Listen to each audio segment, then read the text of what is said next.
مولاي صل وسلم دائما ابدا غفاری رضی اللہ تعالیٰ عنہ حضور نبی مکرم شفیع معظم جاند عالم صلی اللہ علیہ وسلم کی خدمت اقدس میں حاضر ہوئے اور عرض کرنے لگے، یا رسول اللہ صلی اللہ علیہ وسلم، مجھے کوئی ایسا ایک عمل بتائیے جو جنت سے قریب کر دے اور دوزخ سے دور کر دے، جو مجھے جنت کے قریب کرتا چلا جائے اور دوزخ سے دور کرتا چلا جائے۔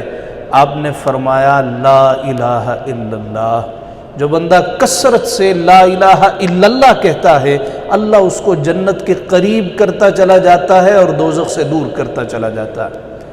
جناب ابو ہریرہ رضی اللہ تعالیٰ عنہ، آپ راوی ہیں، آپ بیان، حضرت ابو ہریرہ حضور علیہ السلام کے وہ صحابی ہیں جن سے سب سے زیادہ مرویات منقول ہیں، سب سے زیادہ احادیث جس صحابی نے حضور سے نقل کی ہیں وہ جناب ابو ہریرہ، اور اس کی وجہ خود بیان کرتے ہیں، کہتے ہیں کہ دوسرے تیسرے اصحاب کام کاج میں مشغول ہو جاتے تھے اور ہم مسجد نبوی میں ہی رہا کرتے تھے۔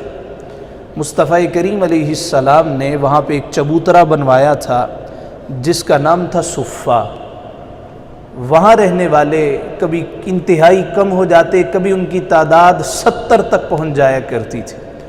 ابھی مدینہ منورہ میں مسجد نبوی شریف کے قالین کا رنگ اور ہے، اب چونکہ وہ چبوترا تو رہا نہیں، لیکن جس جگہ پہ وہ چبوترا ہوا کرتا تھا اس کا رنگ اور ہے، کہ جب آپ وہاں کسی سے معلوم کریں کہ اصحاب صفہ کہاں پہ بیٹھتے تھے تو وہ آپ کو انڈیکیٹ کر دیتے۔ تو آپ بیان کرتے ہیں کہ ہم وقت حضور کی خدمت میں رہتے تھے، آپ کا ہر قول فعل اور آپ کا عمل ہماری نظروں کے سامنے ہوا کرتا تھا۔ پھر آپ کہتے ہیں کہ مجھے یاد نہیں رہتا تھا، نسیان کا عارضہ تھا، چیزیں بھول جایا کرتی تھیں۔ میں نے ایک دن رسالت مآب صلی اللہ علیہ وسلم کی خدمت اقدس میں عرض کیا، حدیث پاک ہے، جناب ابو ہریرہ اپنی آپ بیتی بیان کرتے۔ بعض لوگوں کو جناب ابو ہریرہ سے مسئلہ بھی رہتا ہے، وہ کہتے ہیں کہ بھئی جو ساری عمر رہے انہوں نے تو اتنی حدیثیں نقل نہیں کی جتنی اکیلے جناب ابو ہریرہ نے نقل کر دی ہیں۔ اس کی وجہ وہ خود بیان کرتے ہیں کہ میرے پاس اور کوئی کام ہی نہیں تھا، میں ہمہ وقت مسجد میں رہا کرتا تھا، تو جب ہمہ وقت حضور کو دیکھنا ہے تو چھوٹی چھوٹی عادات بھی دیکھنی ہے، کردار بھی دیکھنا ہے، اور دوسروں کے ساتھ ڈیلنگ بھی دیکھنی ہے، اٹھنا بیٹھنا بھی دیکھنا ہے۔ تو جناب ابو ہریرہ کہتے ہیں مجھے نسیان تھا، چیزیں بھول جایا کرتی تھی۔ میں نے ایک دن اپنے حبیب سے عرض کیا کہ میرے محبوب مجھے یاد نہیں رہتا۔ آقا علیہ السلام نے فرمایا، ابو ہریرہ اپنی چادر زمین پہ بچھا دو۔ کہتے میرے پاس ایک چھوٹی سی چادر تھی، وہ میں نے زمین پہ بچھا دی۔ حضور علیہ السلام نے دونوں ہاتھوں کو ہوا میں بلند کیا، پھر ان کو اکٹھا کیا اور اکٹھا کر کے اس خالی چادر میں دونوں ہاتھوں کو گرا دیا۔ پھر کہا، ابو ہریرہ اس کو سینے کے ساتھ لگا لو۔ کہا سینے سے وہ کپڑا بعد میں لگا، اللہ نے میرا سینہ علم کے لیے پہلے کھول دیا۔ کہتے ہیں کہ بھوک کی شدت تھی، بخاری شریف کی حدیث پاک ہے، کھانے کو کچھ نہیں تھا، انتظار کرتا رہا شاید کو کچھ دے جائے، شاید کو کچھ دے جائے، مگر قدرت کو کچھ اور ہی منظور تھا۔ میں دروازے کے پاس آ کے لیٹ گیا اور اپنا جگر زمین کے ساتھ لگا لیا کہ بھوک کی شدت اتنی تھی، برداشت نہیں ہو سکتی تھی، اور وہاں پہ بیٹھ کے اللہ اللہ کرنے لگا۔ تھوڑی دیر گزری، جناب ابو بکر صدیق چلے آئے، میں نے ان سے ایک مسئلہ دریافت کیا۔ میں نے کہا، حضرت جی آپ سے ایک مسئلہ پوچھنا ہے، اور نیت یہ تھی یہ مجھے کھانا کھلائیں گے۔ دینی طالب علم تھا، اور اس وقت رواج بھی تھا کہ جب کسی سے کوئی مسئلہ پوچھا جاتا وہ ٹرخایا نہیں کرتا تھا، بلکہ اس کو عزت و احترام سے گھر لے جاتا، کھانا کھلاتا، جو حاضر ہوتا وہ اس کے سامنے پیش کرتا، پھر کہتا بتائیں جی کیا مسئلہ ہے۔ تو جناب ابو ہریرہ کہتے میری نیت یہ تھی مجھے کھانا ملے گا، مگر جناب ابو بکر نے مسئلہ بتایا اور چلے گئے۔ میں پھر وہیں بیٹھا اللہ اللہ کرنے لگا، دروازے کی طرف نظریں تھیں کہ اسی گلی سے جناب عمر فاروق چلے آئے۔ میں نے کہا یا ابا حفص اريد ان اسالك سؤالا واحدا، ابو حفص حضرت عمر کی کنیت ہے، میں نے آپ سے ایک مسئلہ پوچھنا ہے۔ انہوں نے کہا جلدی پوچھو، مجھے کام ہے۔ میں حیران و ششدر رہ گیا کہ آج لوگ اپنی روایات کیوں بھول گئے ہیں۔ ابو ہریرہ نے روٹی کھانی ہے اور لوگ توجہ نہیں کر رہے۔ میں نے کہا جی یہ مسئلہ ہے۔ انہوں نے مسئلہ بتایا اور چل دیے۔ کہا میں پھر بھوکے کا بھوکا رہ گیا۔ پھر نظریں تاڑے لگی ہیں، کوئی انتظار ہے کہ کوئی آتا ہے مجھے کھانا کھلاتا ہے۔ اتنے میں دل و نگاہ کے مرشد اولی محمد عربی صلی اللہ علیہ وآلہ وسلم چلے آئے۔ میں نے عرض کیا رسول اللہ میں نے آپ سے ایک مسئلہ پوچھنا ہے۔ حضور علیہ السلام نے جناب ابو ہریرہ کی طرف دیکھا اور مسکرا پڑے۔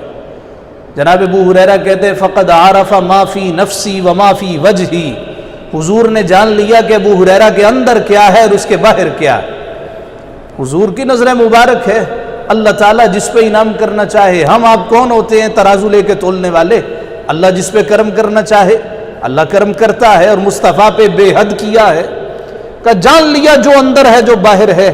ابو ہریرہ آؤ گھر چلتے، گھر لے گئے، پردہ کروایا، دیکھا کہ طاق پہ دودھ کا ایک پیالہ موجود ہے۔ یہ صحیح حدیث پاک ہے، صحیح بخاری کی ہے۔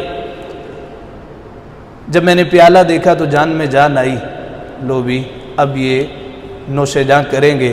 مصطفیٰ نے فرمایا ابو ہریرہ مسجد نبوی چلے جاؤ، جتنے طالب علم ہیں سب کو لے آؤ۔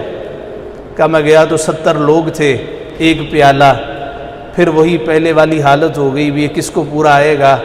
خیر وہ سارے آ گئے، ابھی بھی موہوم سی امید تھی کہ پہلی باری میری ہے۔ میں نے پہلے عرض کیا تھا اور حضور نے مجھے پہلے انوائٹ کیا۔ خیر جب 70 آ گئے تو لائن میں کھڑے ہو گئے۔ مجھے پھر حضور نے کہا یا ابا ہریرہ، ابو ہریرہ، میں پھر قریب آ گیا، پھر خوش ہو گیا پہلی باری میری ہے، میں پیوں گا، باقی کے پاس جو بھی آتا ہے آئے۔ ابو ہریرہ جتنے لوگ کھڑے ہیں دائیں سے شروع ہو جاؤ، پلانا شروع کر دو۔ پھر وہی حالت ہے، 70 لوگ ہیں، ایک پیالہ ہے، کیا کروں؟ خیر چونکہ مصطفیٰ کا حکم تھا اور حضور تربیت فرما رہے ہیں، اس کو ایثار کہتے۔ اس کو ایثار یہ نہیں ہے لاکھ روپے تنخواہ ملی اس میں سے 100 روپیہ کسی کو دے دیا، بڑا تیر مار لیا ہے، اس کو کیا ایثار کہتے؟ یہ کوئی ایثار نہیں ہے، یہ کوئی قربانی نہیں ہے۔ قربانی تو وہ ہے کہ آپ کو محسوس ہو جان نکل رہی ہے۔ بھی لاکھ میں سے کو کہتا ہے بچی کی شادی کرنی ہے، غریب بیوہ ہے، مسکین ہے، عورت ہے، اس کی بیٹی ہے، آپ اس کی شادی کر دیں، اس میں سے جب 70,000 نکلتا ہے تو جان جاتی ہے۔ اسی جان نکلنے کو قربانی دینا کہتے ہیں۔ قربانی دو بھائی، ایثار کرو۔ تمہیں فیل ہی نہیں ہوا تو کس چیز کی قربانی ہے؟ ابھی تو میٹرو والوں نے کہا ہے جی 1000 روپے کلو کے 900 روپے کلو گوشت کے حساب سے ہم بکرا آپ کا ذبح کر دیں گے۔ میری عبادت ہے، تم کرتے چلے جاؤ۔ اسی طرح کو فوت ہوتا ہے، بچے ہم کہاں قرآن پڑھیں، مسجد سے حافظ صاحب کو بلا لائیں اور بچوں کو بلا لائیں، وہ قرآن پڑھ دیں گے، پڑھا دیں گے، ہم ان کو روٹی کھلا دیں گے۔ ان کا ابا جی فوت نہیں ہوا، ان کا والد فوت نہیں ہوا، ان کو کیا تکلیف ہوگی؟ انہوں نے کیا قرآن پڑھنا؟ قرآن تو تم نے پڑھنا ہے جس کی ایسوسییشن ہے، جس کا تعلق واسطہ ہے، جس کا واسطہ ہی کوئی نہیں، وہ یعلمون تعلمون، اور دل میں کیا ہوگا؟ ہمیں روٹی کھانی ہے، پیسے لینے اور نکل جانا۔ تو قربانی حضور علیہ السلام سکھا رہے ہیں۔ جناب ابو ہریرہ کہتے ہیں میں نے پیالہ پکڑا اور پلانا شروع کیا، 1 2 10 20 30 70 لوگوں نے پیا۔ جناب ابو ہریرہ کہتے ہیں کہ مجال ہے اس دودھ کے پیالے میں سے کوئی ایک قطرہ بھی کم ہوا ہو، ایک قطرہ بھی کم ہوا ہو، حالانکہ لبوں کو ایک ایک قطرہ لگے، 70 لوگ ہیں، ختم ہو جاتا ہے، مگر جناب ابو ہریرہ کہتے ہیں 70 لوگوں نے پیا، ایک قطرہ کم نہیں ہوا۔ امام احمد رضا کہتے ہیں کیوں جناب ابو ہریرہ؟ کیسا تھا وہ جام شیر جس سے 70 صاحبوں کا دودھ سے منہ بھر گیا؟ کہتے ہیں حضور نے کہا لے ابو ہریرہ تو پی لے۔ میں نے پیالہ پکڑا اور سیر ہو گیا، مجھے پھر کہا ابو ہریرہ اور پی لے، میں نے پھر پکڑا، پھر سیر ہو گیا، پھر کہا ابو ہریرہ اور پی لے۔ یعنی دنیا کو دکھایا اور بتایا جا رہا تھا کہ یہ نہ سمجھے مصطفیٰ سے مانگا ہے اور عطا نہیں کیا، تو اتنا عطا کیا کہ گنجائش نہیں رہی، گنجائش باقی نہ، ابو ہریرہ اور پی لے۔ جناب ابو ہریرہ کہتے تیسری دفعہ اور پی لے، کہ یا رسول اللہ اب تو گنجائش ہی باقی نہیں ہے۔ پھر مصطفیٰ نے وہ پیالہ پکڑا اور نوش جاں کیا۔ کتنے لوگوں کا جھوٹا تھا؟ 70 لوگوں کا۔ کوئی اپنے لیے شیشے کا گلاس نہیں منگوایا، کوئی اپنے لیے نہیں دھلوایا، یہ مصطفیٰ کی سیرت طیبہ ہے کہ ایسے ہی حضور علیہ الصلاۃ والسلام کے ارد گرد غلاموں کا جھمگٹا نہیں رہتا. ہجوم کیوں ہے زیادہ شراب خانے میں؟ فقط یہ بات کہ پیر مغاں ہے مرد خلیق ہے بھائی، کوئی فاصلہ نہیں ہے. غلام ہے مگر مصطفیٰ ان کو غلامی جتاتے ہی نہیں ہیں، ان کو احساس تک نہیں ہوتا کہ یہ کون سی ہستی ہیں. 70 لوگوں کا جھوٹا ہے مصطفیٰ نے پیا ہے. کوئی بیماری نہیں ہے، کوئی مسئلہ مسائل نہیں ہے. لیکن یہ بیماریاں شروع کب ہوئیں؟ جب تم نے اپنی چمچی علیحدہ کر لی، میں نے اپنی کولی علیحدہ کر لی. تو نے اپنا گلاس وکھرا کر لیا اور اس نے اپنا گلاس علیحدہ کر لیا، پھر یہ طرح طرح کی بیماریوں نے جنم لیا. اطباء کہتے ہیں جب تمام لوگ مل کے کھاتے ہیں تو امیونٹی سسٹم مضبوط ہو جاتا ہے. کسی کو وائرس لاحق بھی ہونا ہو وہ بھی لاحق نہیں ہوتا، اس لیے کہ اکٹھے کھا رہے ہیں. اس لیے آقا علیہ السلام نے فرمایا ایک کا کھانا 2 کو کافی، 2 کا 4 کو، 4 کا 8 کو کافی. مولا علی کرم اللہ وجل کریم اس وقت تک کھانا نہیں کھایا کرتے تھے جب تک کوئی ساتھ بیٹھ نہیں جایا کرتا تھا. ایک دن قمبر غلام نے کھانا رکھا، بڑا اچھا کھانا تھا. آپ نے دیکھا تو آنسو آ گئے. کہا جی کہ کھانا صحیح نہیں لگا. فرمایا 3 دن ہو گئے ہیں کوئی مہمان نہیں آیا، رو رہا ہوں کہیں اللہ ناراض تو نہیں ہو گیا، میرے ساتھ بیٹھ کے کسی نے کھانا ہی نہیں کھایا. یہ اللہ کا کرم ہوتا ہے کہ وہ کسی مہمان کو بھیج دیتا ہے، یا اس بندے کا صدقہ نکلتا رہتا ہے جب وہ کسی مہمان کو اپنے ساتھ بیٹھا لیتا. آئیے ہم اپنا محاسبہ بھی کرتے ہیں، عبادات کے ساتھ معاملات بھی. عبادات قبول ہو نہ ہو کوئی گارنٹی نہیں ہے، مگر ندامتیں ضرور قبول ہو جاتی. اللہ نادم آدمی کو پسند کرتا کہ بھئی یہ کتنی ندامت لے کے آیا ہے، کو کتنی ندامت لے کے آئے، مولا اس سے راضی ہو جاتا ہے.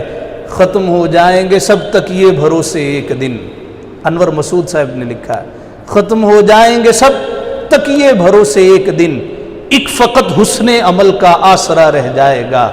اس گھڑی کا خوف لازم ہے کہ انور جس گھڑی دھر لیے جائیں گے سب اور سب دھرا رہ جائے گا. اللہ تعالیٰ سب کو عمل کی توفیق نصیب فرمائے، سنتیں ادا کر.